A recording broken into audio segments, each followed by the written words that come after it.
Bien, écoutez, bonjour chers collègues. Nous allons commencer donc notre ordre du jour qui est encore assez copieux. Nous avons toute une série de choses à voir et nous allons commencer donc par le rapport d'information de Christophe Carèche et Didier Quentin sur la réforme bancaire. Voilà, alors c'est Didier qui commence. Voilà, alors Madame la Présidente, je rappelle rapidement que le projet d'union bancaire a été défini lors du Conseil européen des 28 et 29 juin 2012 et il repose sur 3 piliers. L'intégration de la surveillance bancaire, deuxièmement la prévention et l'accompagnement des défaillances bancaires, troisièmement l'harmonisation des règles applicables au secteur financier.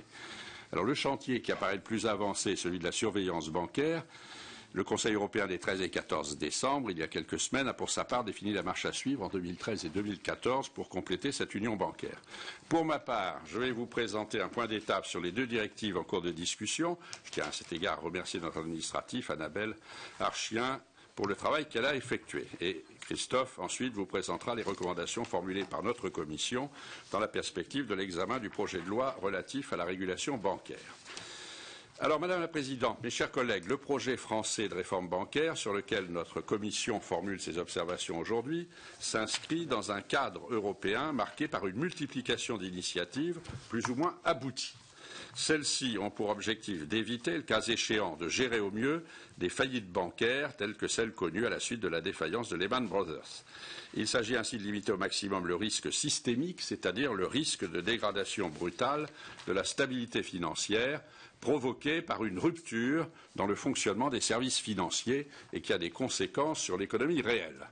Au-delà du cas emblématique des États-Unis, marqué par les difficultés de Lehman Brothers, Bear Stearns et Merrill Lynch, il apparaît en effet que depuis 2008, chaque pays européen a dû faire face aux difficultés rencontrées par au moins l'un de ses établissements bancaires.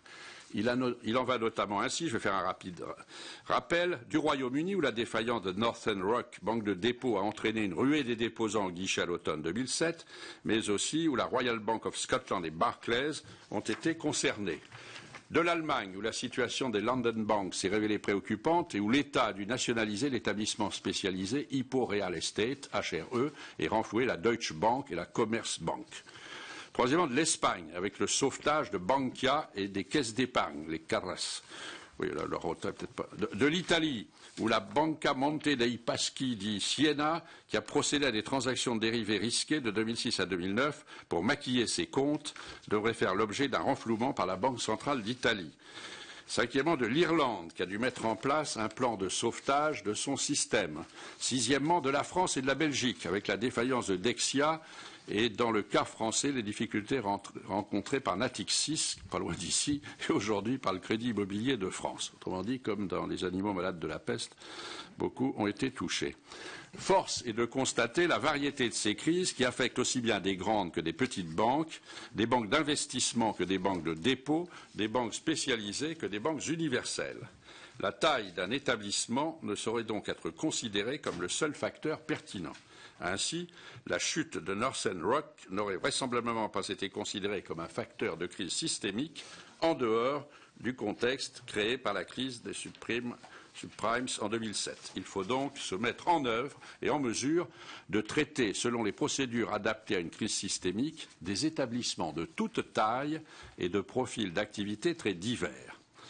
Devant cette diversité, les traitements le plus souvent mis en place dans l'urgence ont consisté en, premièrement, des solutions privées, avec le cas échéant l'appui des autorités publiques, c'est ce qui s'est passé pour Merrill Lynch ou pour Natixis, ou bien alors des interventions étatiques sous forme de garantie publique et de nationalisation partielle ou totale. C'est ce qui s'est passé pour Northern Rock, Barclays, Royal Bank of Scotland, Dexia. C'est ainsi le plus souvent sur le contribuable que le coût du traitement de ces défaillances a pesé. Par ailleurs, les gouvernements ont cherché à mettre en place des processus destinés à éviter au maximum les défaillances bancaires présentant un risque systémique. À cette fin, la plupart des pays européens ont mis en place des mécanismes de résolution des crises bancaires, à l'instar du Royaume-Uni, avec la loi bancaire de février 2009 qui met en place un Special Resolution Regime. L'Allemagne a fait de même avec la loi sur la restructuration et la liquidation ordonnée des établissements bancaires et avec la mise en place d'un fonds de restructuration des établissements de crédit. Celui-ci est entré en vigueur le 1er janvier 2011. Les États européens conduisent également une réflexion active sur la meilleure manière de cantonner le risque et ainsi faciliter la mise en œuvre des plans de résolution. S'agissant de cette réforme des structures bancaires, le Royaume-Uni apparaissait encore récemment comme le pays européen dont la réflexion était la plus aboutie, avec les propositions faites par la commission d'experts indépendants présidée par Sir John Vickers en septembre 2011, dont s'inspire le projet de loi de séparation des activités bancaires qui a été présenté hier à la Chambre des communes. Toutefois, la France a déposé son projet de loi en décembre dernier et pour ce qui est de l'Allemagne, le ministre des Finances, Wolfgang Schäuble, devrait présenter un projet de réforme demain, le 6 février. Pour autant, compte tenu d'une part de la nécessité d'éviter toute crise de nature systémique et d'assurer des règles de concurrence loyales, et d'autre part de l'imbrication entre les différents établissements bancaires, une harmonisation européenne apparaît indispensable.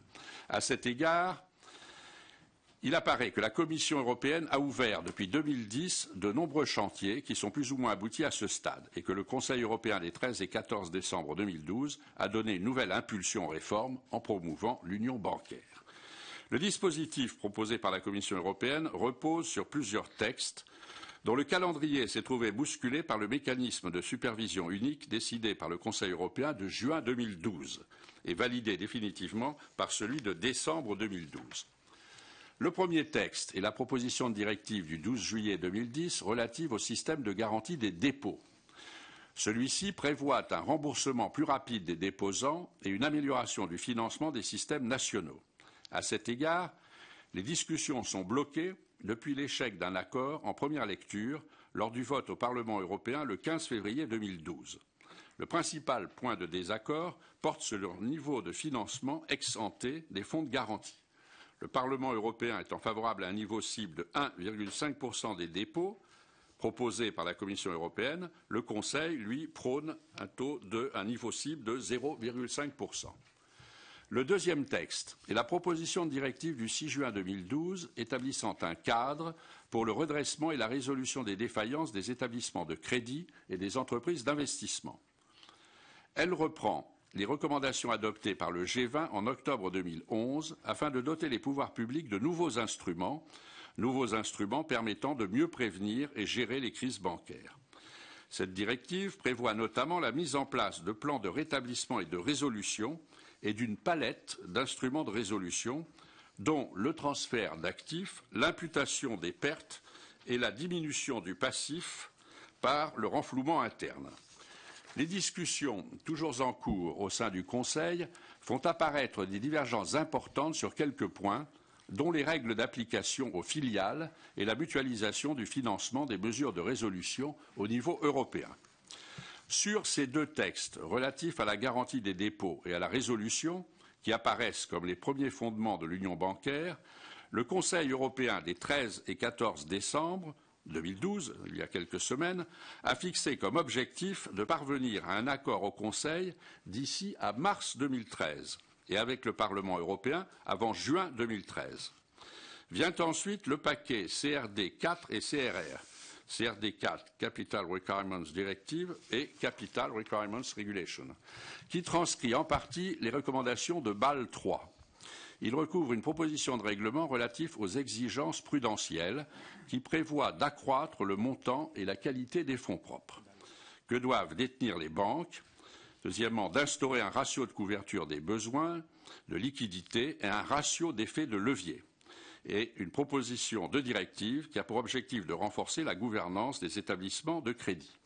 Par rapport à Bâle III, ces propositions européennes sont moins dures sur la définition des fonds propres bancaires, mais plus exigeantes au sujet des rémunérations. Alors que les discussions s'éternisent, la date d'entrée en vigueur initialement fixée au 1er janvier 2013 a dû être repoussée. Le Conseil européen de décembre 2012 en a demandé une adoption rapide, mais sans fixer de date. Enfin, c'est le commissaire européen Michel Barnier, et non la Commission européenne, qui a mandaté fin 2011 un groupe d'experts de haut niveau, présidé par le gouverneur de la Banque de Finlande, Erkki Liikanen, afin d'étudier l'opportunité et les modalités d'une réforme structurelle du secteur bancaire au sein de l'Union. Si les conclusions en ont été présentées en octobre 2012, ce n'est que très récemment que Michel Barnier a fait part de son intention de présenter un texte sur la séparation des activités bancaires, le Conseil européen n'ayant d'ailleurs pas fixé de délai en la matière. De fait, le calendrier de mise en œuvre des propositions de la Commission européenne a été bousculé par la décision du Conseil européen de juin 2012 de mettre en place un mécanisme de supervision unique. Afin de briser le cercle vicieux entre risque bancaire et risque souverain, le Conseil européen a en effet décidé d'autoriser le mécanisme européen de stabilité, le MES, à recapitaliser directement les banques de la zone euro, à condition qu'un mécanisme de surveillance bancaire unique, le MSU, soit mis en place. La Commission européenne a ainsi dû présenter, dès le début septembre 2012, 2 propositions de règlement. L'un confiant une mission de surveillance à la Banque centrale européenne, l'autre modifiant les règles de vote au sein de l'autorité bancaire européenne. Les discussions achoppent aujourd'hui, notamment sur la question de la recapitalisation directe des banques par le mécanisme européen de stabilité, à laquelle l'Allemagne demeure opposée. Afin de créer une réelle union bancaire, un mécanisme européen de résolution, qui n'est pas encore qualifié de mère, et de garantie des dépôts sera nécessaire à terme, en complément du mécanisme de surveillance unique. Nous reviendrons bien entendu plus en détail sur ces différents points lors d'une prochaine réunion de notre commission. Au total, c'est donc dans un contexte de négociations soutenues et de calendrier bousculé que le projet de réforme bancaire français est présenté.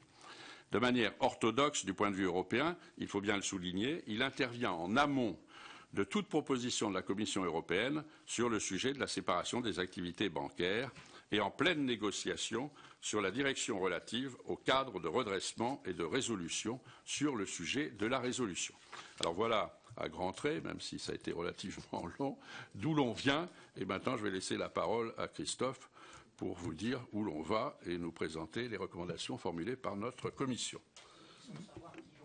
Merci. Oui, bon, comme vous avez compris, le sujet est assez complexe. Il est complexe parce qu'il y a des multiples initiatives qui impactent directement l'initiative qui est prise par la France avec ce projet de loi.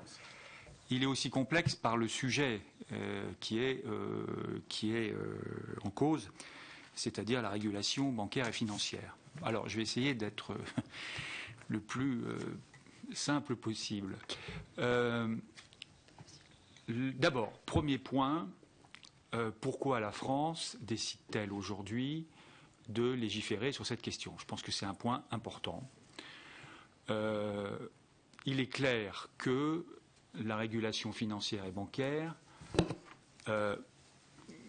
trouve ses limites assez rapidement dans un cadre national.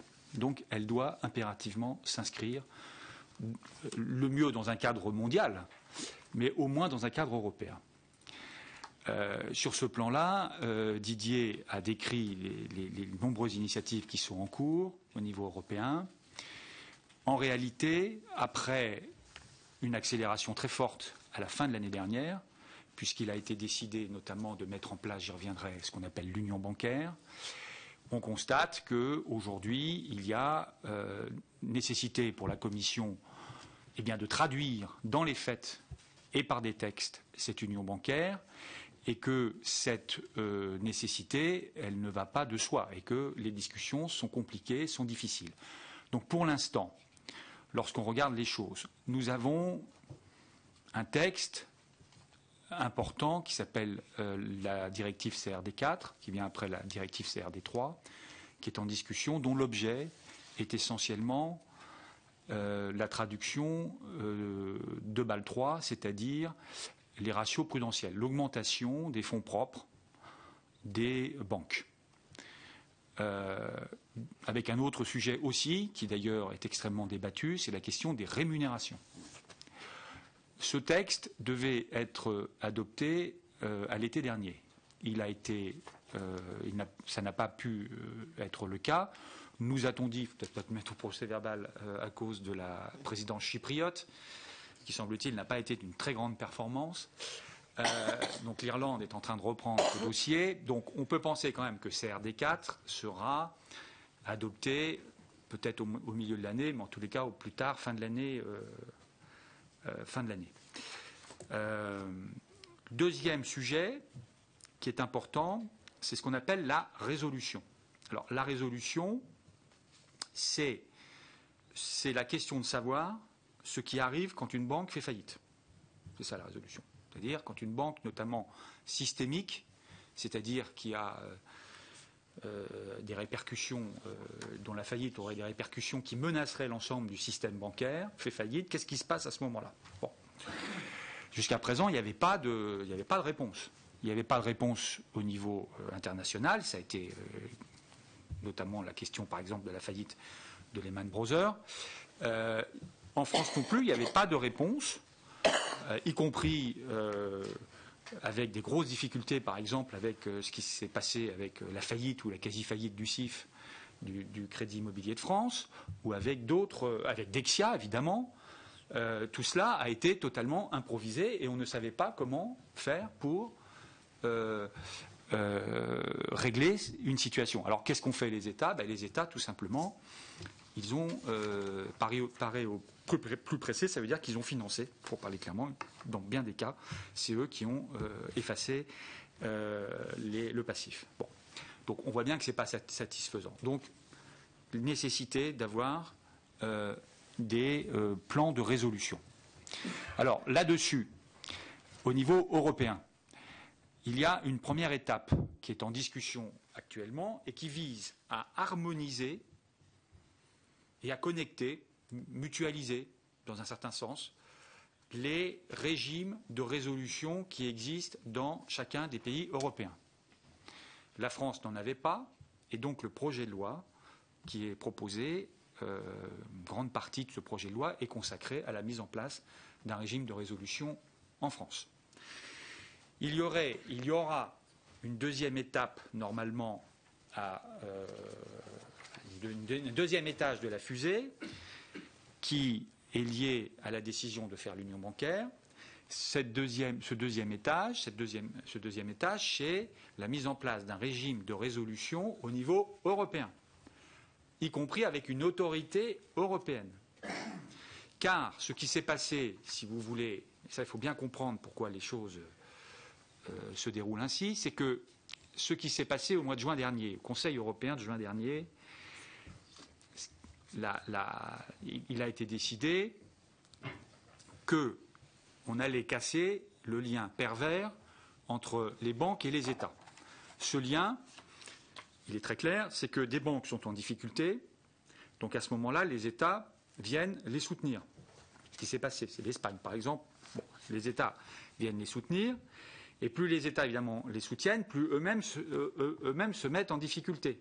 Se mettant en difficulté, ils ont des problèmes avec leurs dettes, et donc, qu'est-ce qui se passe? Ils vont voir les banques à qui ils ont prêté de l'argent pour leur demander d'acheter leurs dettes. Donc vous avez un cercle qui se met en place et qui est tout à fait catastrophique et qui fait que, à la fois, sont impactées les dettes des États et les banques. Donc l'idée, c'est d'avoir un mécanisme qui fait que lorsqu'une banque est en difficulté, une grosse banque d'un pays de l'Union, ça ne soit pas l'État qui vienne régler son problème, mais ce soit une autre autorité. Donc on a pensé que le MES, c'est-à-dire le mécanisme européen de stabilité, qui jusqu'à présent avait pour vocation de financer les États qui étaient en difficulté, eh bien ce MES, on va lui demander de financer aussi les banques. C'est la décision du mois de juin. Évidemment, quand on dit cela, qu'est-ce qui se passe? On ouvre deux portes. La première porte, c'est la supervision. C'est-à-dire qu'à partir du moment où est le MES, ce sont des fonds qui viennent des États, je vous le rappelle, ce sont des contributions des États. À partir du moment où le MES est chargé d'aller, entre guillemets, financer des banques qui sont en difficulté, bien, il faut quand même avoir un minimum de garanties sur le fonctionnement de la banque, sur son histoire, sur etc., etc. Donc, évidemment, ce qui a été demandé, c'est qu'on mette en place un mécanisme de supervision européen qui permette de connaître les choses. Jusqu'à présent, il y avait, c'était le rapport Larosière, il y avait eu une espèce de tentative de mettre en place un mécanisme de supervision européen, mais qui restait très lié à la supervision nationale dans chacun des États. Il s'agissait simplement de mutualiser. Bon, donc ça restait, c'était pas au niveau. Donc là, on a décidé d'avoir un mécanisme de supervision qui va être confié à la BCE. Évidemment, quand vous ouvrez le problème du financement des banques par le MES, vous ouvrez évidemment la question de la résolution. Parce qu'à partir du moment où le MES met de l'argent dans des banques, il faut évidemment que, là aussi, le MES qu'on puisse avoir des garanties sur les modalités de la résolution, c'est-à-dire sur qu'est-ce qui se passe quand la banque fait faillite. Bon. Et donc, il est décidé de mettre en place un mécanisme de résolution unique. Donc, il y a le MSU, le mécanisme de supervision unique. Il y aura le MRU, le mécanisme de résolution unique. Bon, voilà. Je vous donne ça parce qu'il y a une cohérence quand même assez forte entre tous ces éléments. Bon. Donc, sur la supervision, les choses avancent. La BCE, d'ailleurs, est en train d'y travailler d'arrache-pied, puisque la BCE... je ne vais pas rentrer dans le détail, c'est très compliqué. Vous savez qu'il y a eu un accord à la fin de l'année sur le périmètre. Il y a eu aussi une longue discussion de savoir si c'était la BCE ou pas qui devait s'en charger. Finalement, c'est la BCE, mais la BCE, évidemment, s'en chargera avec une étanchéité entre sa vocation de banque centrale et sa vocation de supervision. Donc ça avance. Et puis, il y a la résolution. Et donc la résolution, au niveau européen, elle se mettra en place après qu'on ait réglé le premier problème, le premier étage, c'est-à-dire la résolution dans chacun des États. Bon. Donc, c'est dans ce contexte que que nous sommes amenés à légiférer. Alors, il y a un autre sujet qui vient un petit peu aussi impacter tout cela, et qui n'était pas d'ailleurs prévu au départ. C'est la question de la séparation. L'autre sujet qui a émergé, disons, ces derniers mois, c'est la question de la séparation et de réforme structurelle. C'est-à-dire qu'en plus de la question des fonds propres, de la question de la supervision, de la question de la résolution, de la question des marchés, de la nature des marchés, des produits qu'on peut s'y échanger, est venue la question de la séparation.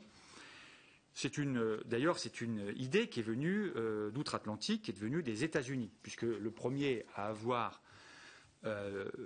proposé cette séparation, c'est Volcker, Paul Volcker, qui a été au Trésor américain, et qui a proposé ce qu'on appelle la règle Volcker, qui n'est pas un retour total à ce qu'on appelle le Glass-Steagall Act, qui avait été adopté après la grande crise et qui a survécu jusque dans les années 2000, jusqu'à l'an 2000, et qui était une séparation très stricte entre les banques d'affaires et les banques de dépôt, mais qui est qui est quand même une volonté de séparer les activités. Alors la règle Volcker, c'est l'interdiction aux banques d'un certain nombre d'opérations.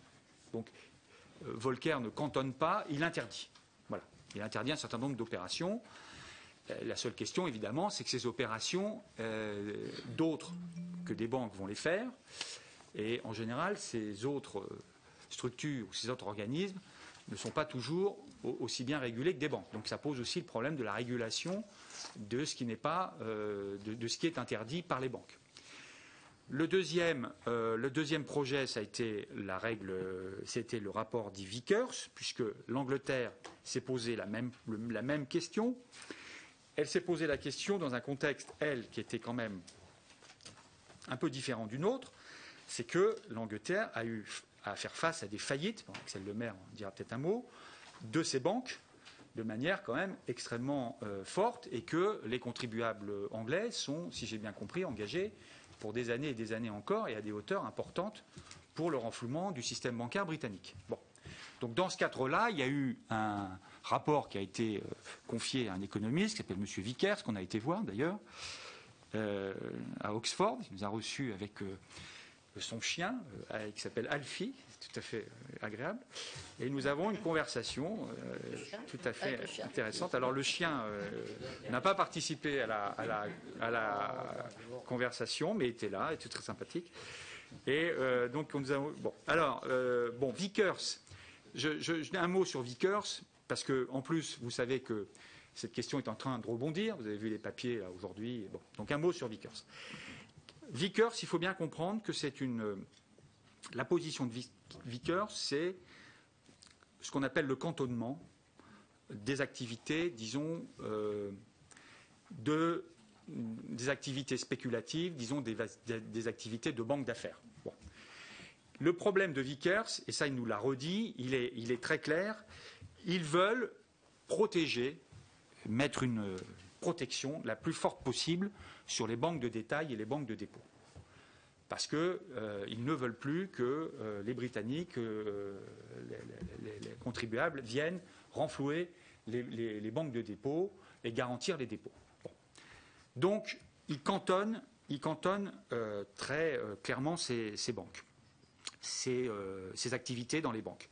Et ils créent d'ailleurs sous une forme qui est un peu différente de celle qui est retenue, avec une holding, etc. Je ne vais pas rentrer dans le détail, mais ils cantonnent les activités de banques d'investissement. Bon. Il faut bien comprendre une chose, c'est que Vickers ne se préoccupe absolument pas de ce qui se passe dans la banque d'investissement. Ce n'est pas son problème. Il faut en avoir conscience. C'est que le problème de Vickers, c'est vraiment de sauvegarder et de faire que la garantie d'État n'aille qu'aux banques de dépôt et que les banques d'affaires n'en bénéficient pas. Mais les banques d'affaires, et d'ailleurs il a été tout à fait halluciné quand on lui a dit que le projet de loi français, par exemple, voulait interdire le trading à haute fréquence ou interdire certains, par exemple les dérivés sur les matières premières, etc. Pour lui, c'est absolument pas dans son univers, si vous voulez. Donc pour lui, ce n'est pas un problème. Ce qui se passe il n'est pas là pour réguler la spéculation ou l'hypertrophie du régime financier. Ce n'est pas son problème. Son problème, c'est vraiment la banque de détail. Bon. Alors, ce texte est en train de suivre son cours en Angleterre, avec quand même, au passage, une date qui est 2019, dit au passage, 2019 pour son application, c'est pas tout de suite. Alors, ceci dit, ça permet aussi un débat qui est intéressant, hein. Il y a aussi des aspects positifs. Ce qui a été fait à Vickers, si vous voulez, c'est le reproche qui a été fait à Vickers, tel qu'il a été traduit par le Trésor britannique, c'est que la séparation n'était pas suffisamment garantie. Car Vickers laissait au bon vouloir des banques le soin d'opérer la séparation. Et il y a même des activités qui pouvaient soit être dans la banque de détail, soit être dans la banque d'investissement, et c'était à la banque de le décider. Simplement, quand c'est dans la banque d'investissement, c'est évidemment plus cher puisque ça ne bénéficie pas de la garantie. Bon. Donc il y a eu les députés anglais ont protesté et donc essayent d'imposer ce qu'ils appellent l'électrification de la séparation. Et ce que je comprends du discours hier du ministre des Finances, M. Osborne, britannique, c'est qu'on va donner aux régulateurs la possibilité d'imposer cette séparation. Voilà, c'est ça. C'est-à-dire que ça ne sera pas la banque qui tout seul va décider de ce qu'elle met, de ce qu'elle sépare. Il y aura une autorité qui pourra dire à la banque, non, là je ne suis pas d'accord, il faut que vous sépariez ça. Voilà. Alors, sachez que dans le projet français, cette disposition figure, noir sur blanc. Le projet français, c'est une filialisation des activités les plus spéculatives, avec la possibilité pour le superviseur et l'autorité de résolution de dire à la banque, si ça ne lui convient pas au vu du projet de résolution que la banque lui proposera, lui présentera, il y a la possibilité pour cette autorité de dire je ne suis pas d'accord et donc je vous demande de séparer telle ou telle activité. Il faut bien comprendre que ce que demandait le Parlement britannique figure noir sur blanc dans le projet de loi français. Parce que j'entends qu'on nous demande, bon, pas trop donner de leçons, si vous voulez, du côté outre-Atlantique. Bon. Donc, ça, j'en termine avec l'Angleterre pour bien vous. Bon. La troisième initiative qui a été prise, ça a été dit par Michel Barnier, parce qu'il a vu évidemment les initiatives anglaises et les américaines, c'est de confier à M. Liikanen, que nous avons aussi rencontré d'ailleurs, avec Karine Berger, il a confié à M. Liikanen un rapport pour voir au niveau européen ce qu'il serait possible de faire en matière de séparation. Très rapidement, ce que dit le rapport Liikanen, c'est les banques universelles ne sont pas plus dangereuses que les autres banques. Donc les banques universelles, et ça c'est le début du rapport Liikanen, les banques universelles ne donnent pas plus de risques que les autres banques. Il y a des banques d'affaires qui ont fait faillite, il y a des banques universelles qui ont fait faillite, et donc on ne peut pas dire que l'un soit plus risqué que l'autre. C'est très important puisque nous avons, nous, un modèle bancaire, le système français, qui est un modèle de banques universelles, qui sont concentrées, qui sont importantes, et Liikanen dit ce modèle est viable. Ça, c'est première conclusion. Deuxième conclusion de Liikanen, il dit il faut créer une filialiser cantonner, un peu comme Vickers d'ailleurs, les activités les plus spéculatives, mais en conservant le modèle universel, de banque universelle. Il ne dit pas qu'il doit y avoir d'un côté banque de détail et de l'autre les banques d'investissement. Il dit que la banque universelle, donc ça veut dire, pour parler clairement, que la banque universelle, elle doit pouvoir continuer à faire un certain nombre d'activités, y compris des activités de marché, dès lors qu'elles sont utiles pour le client. Alors, il y a des différences. En fait, le modèle français, le projet de loi français, s'inspire très clairement de Liikanen. Il y a des différences, elles seront abordées dans le débat, notamment sur ce qu'on appelle la tenue de marché, je ne vais pas rentrer dans le détail. Il y a certes des différences, mais il y a quand même une inspiration très forte. Bon. Là-dessus, le calendrier européen, et les services de Barnier nous l'ont confirmé. Le calendrier européen, c'est que Barnier pense mettre sur la table une proposition à partir du rapport Liikanen d'ici la fin de l'année. Il faut 12 à 18 mois pour que, à partir du moment où le commissaire européen met une proposition sur la table, il faut 12 à 18 mois pour qu'elle soit adoptée. Cela signifie qu'il n'y aura pas de proposition au niveau européen sur la question de la séparation avant la fin du mandat de la Commission, c'est-à-dire avant 2014, soyons clairs.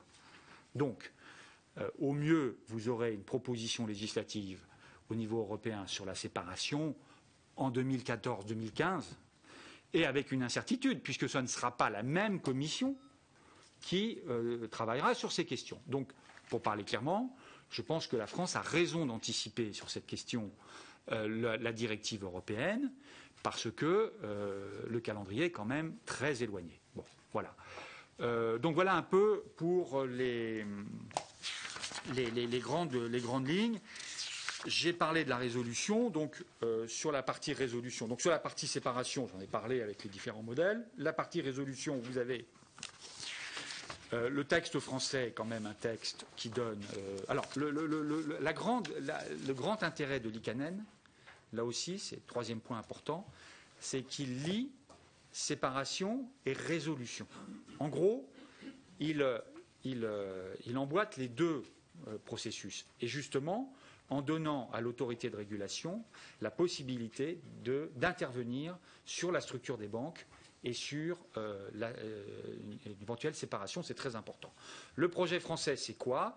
C'est de faire de l'ACP, qui est aujourd'hui l'organe de supervision, aussi l'organe de résolution. On pourrait discuter infiniment, savoir si c'est bien ou pas. Il y a des arguments, à mon avis, qui vont dans les deux sens. Bon, bref. Donc l'ACP va devenir aussi l'autorité de résolution. Et l'ACP, tout simplement, les banques vont être obligées de venir présenter à l'ACP ce qu'on appelle leur testament, c'est-à-dire un plan de résolution dans l'hypothèse où la banque aurait des difficultés. Donc c'est comme si vous voulez, certains disent c'est comme un exercice incendie, c'est un peu ça, c'est-à-dire que qu'est-ce qui se passe quand il y a le feu? Voilà. Donc quand il y a le feu, la banque, et dans cet exercice, la banque doit donner des réponses en elle-même, donc avec ses propres fonds, avec ses propres actifs. Elle doit donner une réponse satisfaisante à la question de savoir qu'est-ce qui se passe quand il y a le feu. C'est-à-dire que, pour parler clairement, les banques doivent prévoir un mécanisme de résolution qui ne fonctionne ni sans l'aide de l'État, évidemment, ni sans l'aide de fonds extérieurs à la banque. Que les choses soient claires. Et dans cette résolution, il y a une partie qui va porter, évidemment, sur les actifs, c'est-à-dire, par exemple, l'autorité de résolution pourra décider de vendre des filiales ou des choses comme ça, enfin bref, on va faire plein de choses, mais l'autorité de résolution pourra, au passage, écarter les dirigeants, donc ça va très très loin. L'autorité de résolution pourra aussi solliciter les détenteurs de titres, les actionnaires évidemment, mais aussi les détenteurs de titres de la banque, d'obligations par exemple de la banque. Donc il y aura un mécanisme, si vous voulez, interne. Bon. Donc ça c'est le mécanisme de résolution pour la banque. Alors en plus, on crée un fonds. En fait, on ne le crée pas d'ailleurs parce qu'il existe déjà. C'est le fonds de garantie des dépôts qui est un fonds qui est alimenté aujourd'hui par les banques pour garantir les dépôts, qui va se transformer en fonds de résolution et qui pourra être sollicité dans l'hypothèse où tout ce que je viens de dire ne marche pas, ne suffit pas, on mettra de l'argent de ce fonds. Dans l'hypothèse où ce fonds ne suffit pas, on pourra peut-être mutualiser les fonds des différents États dans une certaine partie. Et puis dans l'hypothèse où vraiment ça va très très mal, à ce moment-là, il y aura le MES qui viendra garantir l'ensemble du système. Voilà le truc dans lequel on s'intéresse. Bon, voilà. Donc voilà pour le projet. Alors sur j'en termine, j'étais trop long, mais enfin je pense que c'est quand même. J'essaye d'être le plus clair possible. Alors bon, sur les conclusions, plusieurs choses. D'abord, on rappelle la nécessité d'une articulation entre la loi française et la perspective européenne. Encore une fois, la résolution, la régulation financière dans un seul pays, c'est comme le socialisme, ça ne marche pas. Donc il faut le faire au niveau européen. Il y a un appel à l'élaboration de réglementation relative aux hedge funds, ça c'est très important. On se félicite de la mise en place d'un régime de résolution, je l'ai dit. Il est indispensable d'assurer conformément au principe posé au niveau européen une information claire des personnes. Ce type, ça, enfin bon, ça c'est un truc un peu technique, je passe. Suggère d'affecter une partie de la taxe. Alors ça c'est très important. On suggère, bon ça c'est vraiment tout à fait personnel, on suggère d'affecter une partie de la taxe du risque systémique qui existe aujourd'hui au fonds de résolution. Je ne suis pas certain que le gouvernement soit très d'accord avec ça, mais j'en ai parlé avec le rapporteur budgétaire. Bon, tout ça n'est pas. Mais je pense que c'est bien d'en parler. Nécessité. Donc on demande à la Commission d'accélérer ses travaux, ce qui demande aussi à moi. Et alors, dernier point, nous estimons qu'il est indispensable de responsabiliser les dirigeants d'établissements de crédit, de banques, en encadrant davantage les modalités de leur rémunération. Donc ça, c'est CRD4, et en demandant au gouvernement français et à la Commission européenne d'approfondir les propositions visant d'une part à ce que la part variable de la rémunération des dirigeants des banques puisse être composée d'obligations admissibles aux fins de renflouement interne. Ça, c'est très important.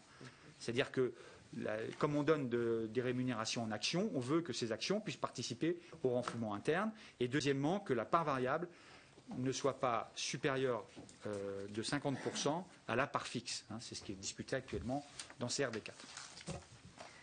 Bien, merci à tous les deux de ces propositions de conclusion, après nous avoir bien éclairé sur une série de mécanismes complexes. Alors pour le moment, j'ai un inscrit qui est Michel Piron, Axel, le maire.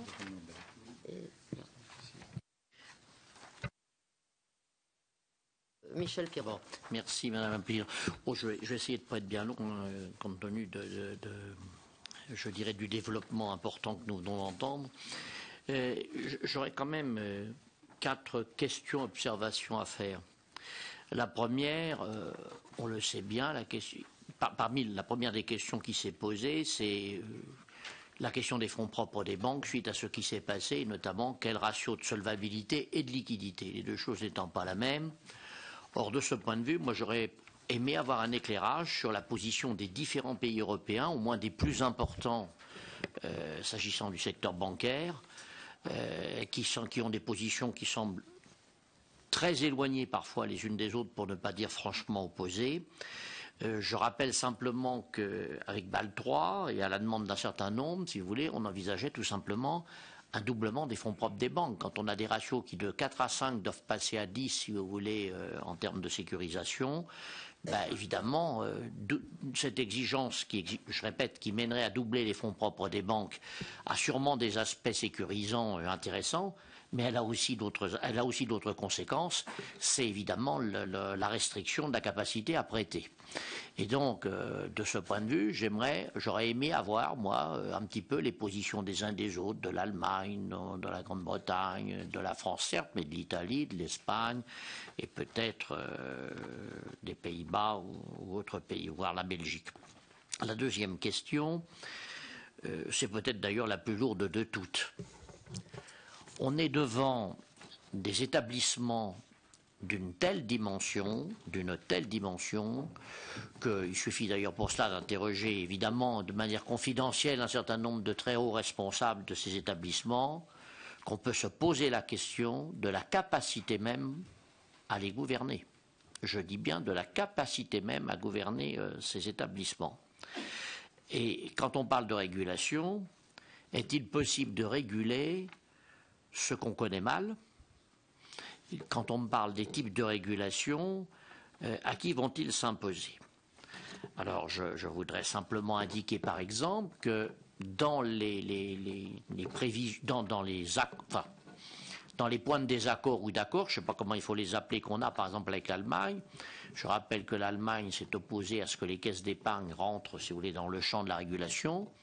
Mais ce qu'on oublie parfois de dire ou de rappeler, c'est que les caisses d'épargne allemandes doivent en gros drainer 50 à 60% des masses financières du secteur bancaire allemand. En d'autres termes, plus de la moitié du secteur bancaire échapperait donc. Oui, pratiquement plus de la moitié du secteur bancaire. Non, mais je me permets de soulever cette question. Il me semble qu'elle n'est pas négligeable. Et donc, quand je reviens tout à l'heure à la gouvernance, c'est la fameuse question, vous savez, qu'on connaît, too big to fail. Moi, je veux bien qu'on imagine des systèmes de compensation dans lesquels les contribuables ne seraient plus appelés au secours. Je suis désolé, mais quand on est rendu à de telles dimensions, j'insiste bien d'établissement, compte tenu du rôle éminent de l'intermédiation bancaire, et notamment en France, je me permets d'insister, contrairement à ce qui se passe aux USA, si vous voulez, avec le marché boursier, les banques ont un rôle tout à fait éminent. Je répète, qu'en est-il de ce too big to fail? Et donc de la dimension bancaire. On n'évoque jamais ce sujet, mais est-ce que finalement, à un moment donné, on ne doit pas se poser la question des limites, encore une fois, de la gouvernance et donc des limites des établissements? Je sais que c'est une question qui ne peut en aucun cas avoir une réponse évidemment nationale. Elle ne peut avoir au minimum qu'une réponse européenne. S'agissant de la Grande-Bretagne, oui. Il a fallu quand même le rappeler.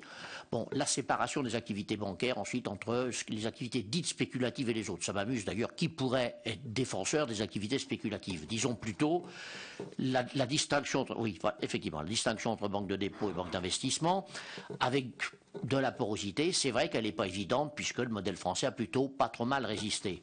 Mais je rappelle quand même que l'apparence de vertu, si vous voulez, de la proposition britannique, si elle est vertueuse, c'est à un horizon de 2019. Donc, si vous voulez, ça n'engage quand même pas trop en termes de vertu. Ça veut dire allons-y lentement et ça donne quand même quelques années encore pour pêcher éventuellement. Alors, une fois tout cela posé, moi je ne peux pas m'empêcher d'interroger aussi le gouvernement français ou la position du gouvernement français. Je viens d'entendre dire tout à l'heure que c'était comme le socialisme, ça ne pouvait pas être uniquement national, ça devait être moins européen. Très franchement, est-ce que le fait de prendre les devants pour partie, je l'admets, dans le triptyque supervision, prévention, gestion de crise, le fait de prendre les devants est-il tenable? Jusqu'où? Par rapport à une définition européenne qui n'est toujours pas, qui n'est toujours pas acquise et qui n'est toujours pas actée. Pour le reste, encore une fois, un éclairage sur le paysage européen actuel par rapport à toutes ces questions, je souhaiterais l'avoir. Merci. Comme nous avons un ordre du jour très très chargé, essayez d'être très très concis dans vos questions. Merci beaucoup. Il faudra apprendre à faire en 2 minutes. Absolument. Axel Lemaire. Merci Madame la Présidente. Je vais essayer de tenir les 2 minutes, mais je crains que ça soit difficile puisque j'avais 3 remarques et 3 questions, ce qui fait 25 secondes. Mon collègue Christophe Carèche a bien expliqué l'importance de réduire l'aléa moral, c'est-à-dire cette idée qui prévalait chez les établissements bancaires que des risques inconsidérés pouvaient être pris parce que de toute façon, en cas de défaillance bancaire, l'État et donc le contribuable pourrait intervenir. La grande nouveauté de ce projet de texte, c'est tout de même d'écrire noir sur blanc que les principales personnes appelées en cas de défaillance seront d'abord et avant tout les créanciers et les actionnaires.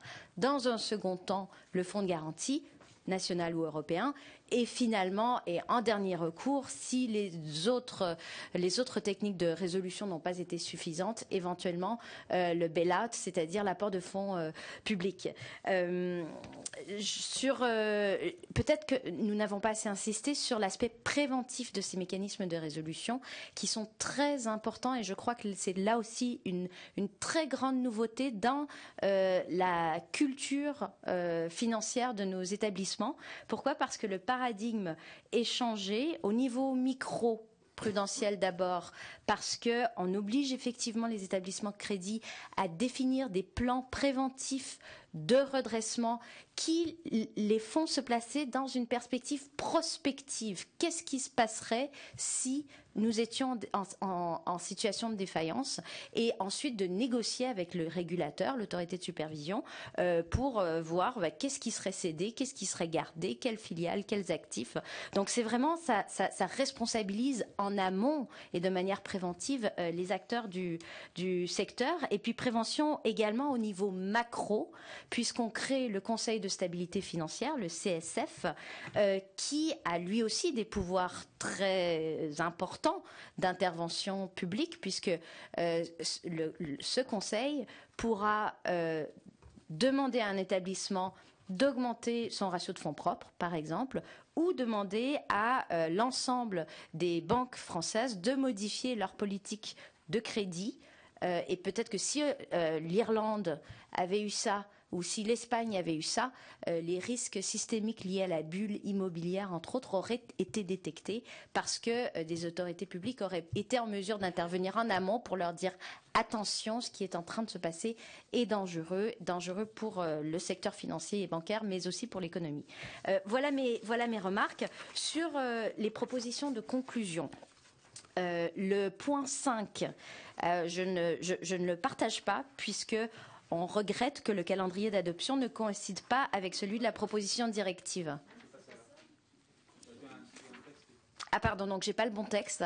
D'accord, parce que moi je tiens à ce que ce regret ne soit pas exprimé dans la mesure où Christophe Carèche a très bien expliqué que d'abord il était très peu souhaitable d'attendre le calendrier européen, puisque ça voudrait dire qu'on ne met en place aucun mécanisme de résolution avant 2015, ce qui est faire porter à notre système bancaire un risque trop important, et ça serait faire preuve, à mon sens, d'irresponsabilité politique.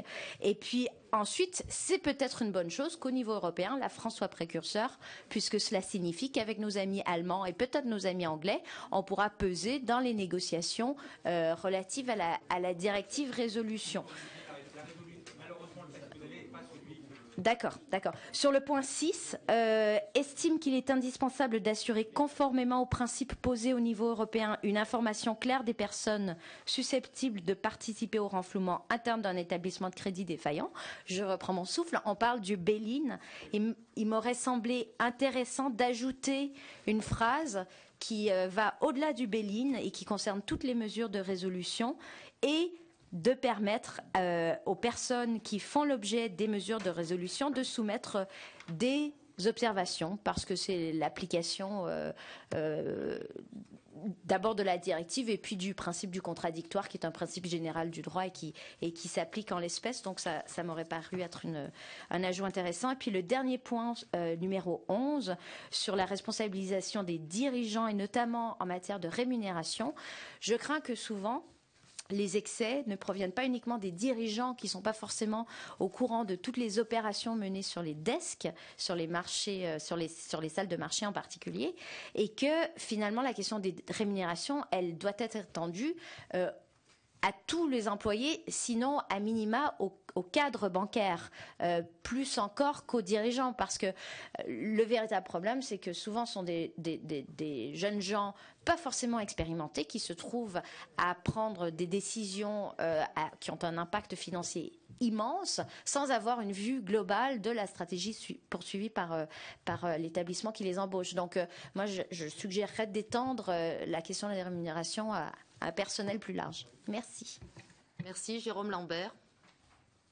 Oui, j'ajoute une phrase à ce qui vient d'être dit, c'est que ces jeunes, ces traders gagnent parfois plus que beaucoup de dirigeants. Voilà. Donc, oui, moi, je vais être très bref parce que le temps nous est compté. Puis beaucoup de questions posées rejoignaient mes préoccupations. Je voulais simplement dire que à la lecture des conclusions, alors je ne sais pas si j'ai les bonnes, mais peu importe. Enfin, pas peu importe. Mais ce que je note quand même, c'est que je souscris tout à fait à la volonté du gouvernement de mettre en œuvre cette réforme bancaire. Mais quand je lis les conclusions, je me dis qu'on n'est pas au bout de nos peines, hein, parce que je vois rappelle l'impérieuse nécessité d'une articulation cohérente, c'est donc qu'elle ne l'est pas véritablement, et qu'il y a un souci, appelle à l'élaboration d'une réglementation relative au hedge fund au niveau international, c'est donc qu'on ne l'a pas. C'est que le calendrier d'adoption ne coïncide pas. Bon, enfin, ainsi demande que la Commission. Oui. La France n'est pas honnêtement. Oui. La France est quand même très allant. Je sais, mais non, mais ça. Non, c'est pas ce que je veux dire. Je dis que bravo la France. Je souscris tout à fait, mais je dis d'où la nécessité d'appuyer par notre volonté d'appuyer ces évolutions. Mais ne nous berçons pas d'illusions quand même. Hein. C'est un combat qu'il va falloir conduire parce que presque à chaque point, je vois à la fois une volonté, puis je vois aussi un mot ou une phrase qui souligne la difficulté auquel nous nous heurtons d'ores et déjà. Hein. Donc voilà, je voulais donc faire part à la fois de mon engagement avec la politique qui est mise en place sur la réforme bancaire en France, mais l'impérieuse nécessité de mener ce combat d'une manière déterminée ailleurs qu'en France, parce que c'est aussi ailleurs qu'en France que les questions se posent aujourd'hui, manifestement. Merci. Donc, un sujet ardu, question complexe, auquel vous allez répondre avec beaucoup d'efficacité, je n'en doute pas. Très, très rapidement, sur Bâle 3, je crois que les choses sont quand même maintenant bien calées. Le commissaire européen a demandé au comité de Bâle de revoir notamment la question des ratios de liquidité, parce que le calcul, et ça les banques nous l'ont dit, n'est pas, peut être contesté, la base de calcul. Je crois que tout cela a été fait, et donc Bâle 3 sera dans CRD 4, c'est-à-dire dans la directive qui devrait être votée d'ici la fin de l'année. Je veux dire que par rapport à cela, l'Europe et la France en particulier sont exemplaires, puisque les banques françaises, d'ores et déjà, s'appliquent ce qu'on appelle Bâle 2.5. Elles appliquent notamment des ratios. En 2012, elles ont augmenté considérablement leurs fonds propres. Bon, restent les ratios de liquidité, tout ça, je ne vais pas rentrer dans le détail, mais on est exemplaire. Alors qu'aujourd'hui, aux États-Unis, alors que le président Obama avait pris un engagement très précis, cet engagement n'est toujours pas tenu et les États-Unis disent pour l'instant mettent en suspens leur volonté d'appliquer Bâle 3. Bon, voilà. Parce qu'il ne faut pas toujours se tirer. C'est vrai qu'il faut faire attention de ne pas toujours se tirer des slash-gelés. Voilà. Sur la dimension, la taille des banques, je l'ai dit, c'est le rapport Liikanen. A priori, ce n'est pas une difficulté. Donc, c'est ce qu'il dit. Il y a des petites banques qui ont fait faillite et qui ont contaminé le système. Et il y a des grosses banques, c'est plutôt le cas d'ailleurs des banques françaises, qui n'ont pas été Si, parce que je vais expliquer pourquoi. Il y a des grosses banques comme les banques françaises qui ont plutôt bien résisté à la crise et qui n'ont pas fait les erreurs qu'un certain nombre de banques beaucoup plus petites ont faites et qui ont abouti à cela. Il faut savoir une chose, c'est que le risque, c'est un peu la différence entre les banques françaises et les banques et d'autres banques. C'est que les banques françaises sont grosses. Elles ont des bilans importants. D'ailleurs, les anglo-saxons, le FMI en particulier, ne manquent pas de le souligner. Simplement, c'est que dans les banques françaises, on sait où est le risque. Il est dans leur bilan. Alors que d'autres banques, qu'est-ce qu'elles font? Elles titrisent, ce qu'on appelle, c'est-à-dire qu'elles disséminent le risque. Donc il faut bien comprendre que vous pouvez réguler une partie. Mais si vous ne régulez pas l'ensemble, eh bien le risque, il va aller se loger ailleurs et il restera de toute façon toujours aussi dangereux. Donc c'est compliqué et au moins les banques françaises sont très grosses, c'est vrai, 2000 milliards pour la BNP, c'est-à-dire le budget de l'État. C'est gros, mais on sait à peu près ce qui s'y passe. Je ne suis pas certain qu'on sache ce qui se passe dans beaucoup de banques, beaucoup plus petites, et qui ont des difficultés. C'est d'ailleurs un des sujets qui est venu sur la question de la supervision. Parce que la supervision, ça a été, au départ, effectivement, l'Allemagne a voulu qu'on cantonne la supervision aux banques systémiques, ne voulait pas qu'on mette le nez dans des banques moins importantes, notamment leur caisse d'épargne. Ce qui a été décidé quand même, l'accord de la fin de l'année, c'est que toutes les banques systémiques, effectivement, seront contrôlées, mais que le superviseur pourra contrôler toutes les banques d'Europe et il pourra exercer un monitoring sur les banques qu'il décide de regarder. Bon, voilà. Donc il y a quand même l'Allemagne n'a pas eu totalement gain de cause dans cette affaire, loin de là. Alors, sur le fait de prendre les devants, séparation, je ne sais plus ce que je voulais dire. Enfin bon, il y avait une dernière question, je n'ai plus en tête. Sur la séparation et sur la résolution. Bon, enfin bref. Sur ce que dit Axel, tout à fait d'accord. Donc on va regarder sur les rémunérations. Voilà. Alors sur le calendrier, je reviens là-dessus. La France, je pense. La France n'a pas de régime de résolution. C'est quand même un vrai problème. L'Allemagne a un régime de résolution depuis longtemps. Et le problème aujourd'hui au niveau européen, c'est que l'Allemagne dit, moi j'ai un fonds de résolution que les banques ont créé depuis des années et des années, et maintenant vous nous expliquez qu'il va falloir que je mutualise mon fonds avec la France, qui elle n'a pas de fonds. Donc comme ils sont pas complètement stupides, ils voient que d'un côté les banques allemandes ont accumulé beaucoup de réserves, que les banques françaises, puisque le choix n'a pas été fait de faire un fonds en France, il n'y a pas de fonds, bon, ben ils se disent on va mutualiser notre fonds. Voilà. Donc évidemment, ça ne peut pas avancer, ça ne peut pas bouger.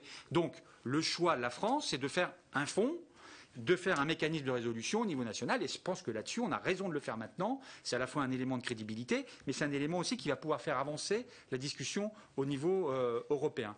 Enfin, sur ce que dit Jérôme, il faut évidemment regarder ce qui est devant nous, il faut regarder ce qui est derrière nous. On sort quand même avec de l'année 2012, avec quand même des résultats très positifs sur la question de la stabilité. Le vrai problème maintenant, c'est est-ce que l'Europe est capable de mettre en œuvre ce qu'elle a dit et ce qu'elle a décidé. Et ça, c'est l'enjeu de 2013 et de 2014. Et c'est vrai qu'il y a des risques, parce que notamment, enfin, entre nous, l'Allemagne n'a pas accepté l'accord de juin sur l'union bancaire. Il faut quand même le savoir. Elle ne le voulait pas. C'est François Hollande et Monti et Rajoy qui ont poussé pour cela. Il y a eu un véritable coup de force, d'ailleurs. Ceux qui ont lu ça s'est fait la nuit. Enfin bon, je ne vais pas rentrer dans le détail. Bon. Donc l'Allemagne, et c'est vrai que l'Allemagne, on a l'impression, essaye maintenant de retarder, de revenir, etc., etc. Donc ça va être difficile. C'est pour ça que je pense qu'il faut que nous, on exerce une pression. Moi, j'ai vu des gens, y compris à l'Élysée, qui m'ont dit que c'était bien l'intention du président de faire en sorte que dans l'année 2013, on reprenne avec l'Allemagne la discussion en leur disant il faut qu'on aboutisse. Parce que si dans un an ou dans un an et demi, il n'y a pas eu de résultat, eh bien la question de l'euro va revenir. Hein. C'est-à-dire que les marchés vont à nouveau se poser des questions, vont se dire mais attendez, l'Europe, elle nous avait dit qu'elle allait faire un mécanisme de machin, elle ne fait rien. Et à ce moment-là, vous allez repartir dans un cercle infernal comme on a vécu ces derniers mois. Juste permettre de faire une suggestion, ça serait peut-être intéressant d'inviter Michel Barnier devant la commission de nos affaires européennes, comme il est déjà venu plusieurs fois par le passé, mais là pour nous parler de la séparation des activités bancaires, puisque c'est... On peut inviter aussi Liikanen. Oui, mais Liikanen aussi. Oui. Oui, tout à fait. Oui, nous avons déjà fait venir Michel Barnier 2 fois, on le fera bien revenir une 3e fois, et Liikanen me paraît effectivement une bonne suggestion. Si vous en êtes d'accord, chers collègues... Ah, vas-y Gilles. Après que les deux rapporteurs aient répondu ou pas rapidement, c'est une question de compréhension. C'est sur la question du fonds de résolution. Ça me fait penser à ce qui avait été mis il y a quelques années en place pour lutter contre les marées noires, c'est-à-dire le FIPOL. Donc c'est une façon de se donner assez rapidement bonne conscience en prélevant de taxes sur toutes les transactions, mais en étant totalement dissocié de la responsabilité. C'est-à-dire qu'on prélève en permanence pour constituer un fonds de soutien, mais celui qui crée le problème ou le déséquilibre, finalement, est assuré par un fonds qui est financé par tous les autres, ou partout prélevé sur des transactions bancaires, sans que, comment dirais-je, sa responsabilité soit directement engagée. Je ne sais pas si je me fais comprendre, mais on a traité ça d'ailleurs au plan maritime en allant un peu plus loin et en faisant assurer les marées noires, et notamment les risques civils des marées noires, alors qu'on nous disait que c'était inassurable, parce que là, pour le coup, celui qui était responsable de la marée noire était celui qui indemnisait. Voilà. Et comment dirais-je, et l'indemnisation était directement liée à la responsabilité du naufrage, si je puis dire. Je ne sais pas si tu comprends bien ce que je veux dire. Ce que je veux dire, c'est que ce type de fonds est sans doute un progrès, mais c'est une façon aussi de s'exonérer assez facilement de responsabilité. Pas dans le... excuse-moi, mais c'est un peu différent là. D'abord, le fonds, c'est les contributions des banques, hein, que les choses soient claires. Le fonds, là, actuellement... C'est les contributions des raffineries. Là, voilà. Bon, nous, c'est les contributions des banques, donc c'est les banques qui payent. Premier point. Deuxième point, le fonds de résolution, il est activé par l'autorité de résolution, encore une fois, après que tout ce qu'on a pu faire dans le cadre de la banque, et normalement ça devrait suffire, soit fait. C'est quand même, ça a été dit d'ailleurs par Axel, c'est vraiment préventif, c'est-à-dire qu'il s'agit de garantir le système, quoi. Voilà. Désolé, il est presque 18h, chers collègues. Nous arrêtons à 18h45. Nous avons encore plusieurs communications. Donc, ce que je vous propose, si vous en êtes d'accord, c'est que les propositions soient actées, les remarques d'Axel Lemaire ont déjà été intégrées, et que, bien entendu, à partir de ces propositions qui ont été bien notées, nous aurons l'occasion de reprendre, puisque si nous revoyons le commissaire Barnier et si nous éditionnons Liikanen, je pense qu'il y aura de quoi reprendre le débat. Parce que nous avons maintenant le paquet ferroviaire qui est quand même aussi un sujet lourd, si je puis dire.